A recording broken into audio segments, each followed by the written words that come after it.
नमस्कार। आज हम आपको भारत के इतिहास के एक ऐसे पन्ने की कहानी सुनाने वाले हैं जो आज भी बहुत अहम है। जी हाँ, हम बात कर रहे हैं जम्मू और कश्मीर के विलय की। ये सिर्फ कुछ तारीखों और कानूनी दस्तावेजों की कहानी नहीं है, बल्कि ये एक रियासत की किस्मत, एक देश के बनने और उन फैसलों की कहानी है जिनकी गूंज हम आज तक सुनते हैं।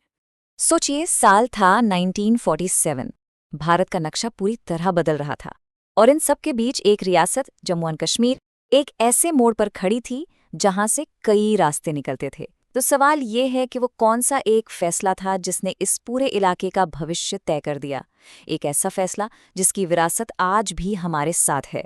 तो हमारी कहानी की शुरुआत होती है 1947 के उसी माहौल से, जहां जम्मू और कश्मीर अपने आप को एक बहुत ही मुश्किल और उलझी हुई हालत में पाता है। जरा उस वक्त की तस्वीर अपने दिमाग में बनाइए। एक ऐसी रियासत जिसके राजा तो हिंदू थे, महाराजा हरि सिंह, लेकिन ज्यादातर आबादी मुस्लिम थी। और इसकी लोकेशन इतनी जरूरी जगह पर कि कई देशों की सीमाएं इससे लगती थीं। तो इस उलझी हुई सिचुएशन में महाराजा का एक सपना था, एक आज़ाद रास्ते पर चलने का, ना तो भारत के साथ ना ही पाकिस्तान के साथ। तो थोड़ा वक्त हासिल करने और अपनी आज़ादी को बनाए रखने के लिए महाराजा ने भारत और पाकिस्तान दोनों को एक स्टैंड स्टिल अग्रीमेंट का ऑफर दिया। मतलब, जैसा चल रहा है वैसा ही चलने दो।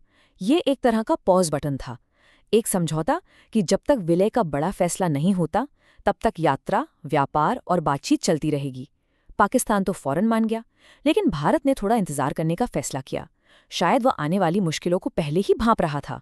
लेकिन कहते हैं ना, किस्मत को कुछ और ही मंजूर था। शांति से बैठकर बात करने की जो उम्मीदें थीं, वो एक हिंसक हमले के साथ टूट गईं। और इस हमले ने महाराजा को वो फैसला लेने पर मजबूर कर दिया जिससे वो अब तक बचते आ रहे थे। और फिर आई वो तारीख, 24 अक्टूबर 1947।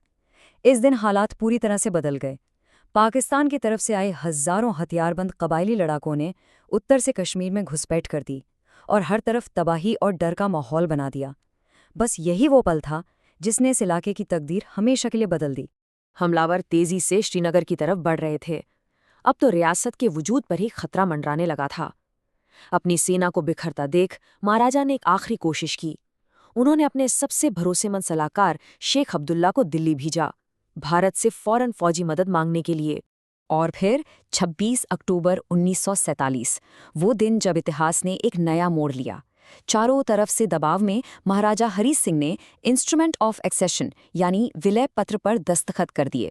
बस उस एक दस्तखत के साथ जम्मू और कश्मीर कानूनी तौर पर भारत का हिस्सा बन गया और दक्षिण एशिया के इतिहास में एक नया चैप्टर शुरू हो गया। लेकिन रुकिए, ये विलय इतना सीधा साधा नहीं था। इस विलय पत्र में ये बात साफ साफ लिखी थी कि भारत का कंट्रोल सिर्फ 3 खास मामलों पर होगा: डिफेंस यानी रक्षा, विदेश मामले और कम्युनिकेशन यानी संचार। बाकी सभी मामलों में जम्मू और कश्मीर अपनी आज़ादी बनाए रखेगा। और ये वो शर्त थी जो आने वाले कई दशकों तक बहुत बहुत अहम साबित हुई। तो विलय पत्र पर दस्तखत तो हो गए, पर ये तो बस शुरुआत थी। इसके बाद एकीकरण का एक बहुत लंबा और पेचीदा सफर शुरू हुआ।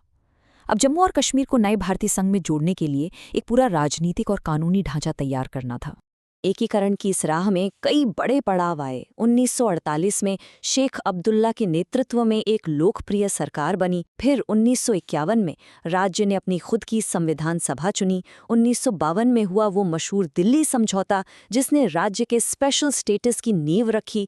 और आखिरकार 1954 में जम्मू और कश्मीर की अपनी संविधान सभा ने भारत में विलय को औपचारिक रूप से मंजूरी दे दी। और अब हम आते हैं कहानी के सबसे चर्चित और शायद सबसे अहम अध्याय पर, जम्मू और कश्मीर को दिए गए उस खास संवैधानिक दर्जे के जन्म की कहानी और फिर दशकों बाद उसके नाटकीय अंत की कहानी। तो ये विशेष दर्जा मिला कैसे? ये मिला भारतीय संविधान के अनुच्छेद 370 के जरिए। अगर आसान शब्दों में कहूं तो ये एक ऐसा कानूनी प्रावधान था जो जम्मू और कश्मीर को बाकी राज्यों से अलग एक खास तरह की स्वायत्ता देता था, ठीक वैसा ही जैसा विलय पत्र में वादा किया गया था। और फिर आया 5 अगस्त 2019, एक ऐसा दिन जिसने सब कुछ बदल दिया। दशकों तक जिस अनुच्छेद 370 ने जम्मू और कश्मीर के विशेष दर्जे की गारंटी दी थी, उसे एक ही दिन में एक राष्ट्रपति के आदेश से खत्म कर दिया गया। इस एक फैसले ने राज्य का भारत के साथ जो संवैधानिक रिश्ता था उसे बुनियादी तौर पर बदल कर रख दिया। तो विलय के एक दस्तखत से लेकर एकीकरण की जटिल प्रक्रिया और आखिर में विशेष दर्जे के हटने तक जम्मू एंड कश्मीर का सफ़र पहचान, स्वायत्ता और तकदीर की एक बहुत ही उलझी हुई कहानी है। ये हमें याद दिलाता है कि इतिहास कभी गुजरे हुए कल की बात नहीं होता, वो हमेशा हमारे आज में जिंदा रहता है। तो सवाल ये है कि ये लंबा सफ़र हमें आज की मुश्किलों और आने वाले कल की अनिश्चितताओं को समझने में कैसे मदद करता है। ये एक ऐसा सवाल है जो आज भी इन वादियों में गूंजता है।